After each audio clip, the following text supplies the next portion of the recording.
recipe. Yan naman, may recipe na naman kami. Tokwa, prito muna yan. Prito muna natin ang tokwa. And then, after, ito na po ang gagawin natin sa tokwa.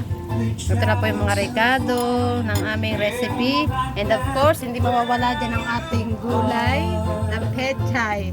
At ang special tagaluto natin, of course, pinakikilala ko na po ang ating chef. Chef. Pilinera ko. Isip na. And then, yan po, biling-bilingin po natin ng ano kasi baka po matuok. Ano matuok? Ganyan. Baka po masunog.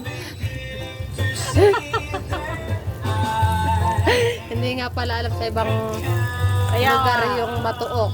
Para sa amin kasi Matuok ganito po yung tuok means, ko. yung pong tuok means masunog. Yun Sa na iba po, kasi yung na-explain ko na tuok po. yung sinasakal. O, yun daw po pala yung ibig sabihin sa ibang Clear brand lang ang gatas na may lengguwahe. 100% vitamin D. Kaya huwag mo sabihin tinutuok kay tutuok ka, sasakalin ka doon sa. Eh, matuok po sa amin ay masunog. Sa amin na matuok ay sakalin Yung ka. nagtututong yung niluluto. Yan, sige, bilingin eh. Baka naman hindi nyo pa rin alam ang ibig sabihin ng bilingin. Oh, ibig sabihin po ng bilingin, baliktarin. Ano ba naman kasing taga Quezon na to eh? Ang lalim ng Tagalog mo dahil. Ayan, after na po yan, magigisa na po tayo after po ng tokwa. Okay? See you in the next video.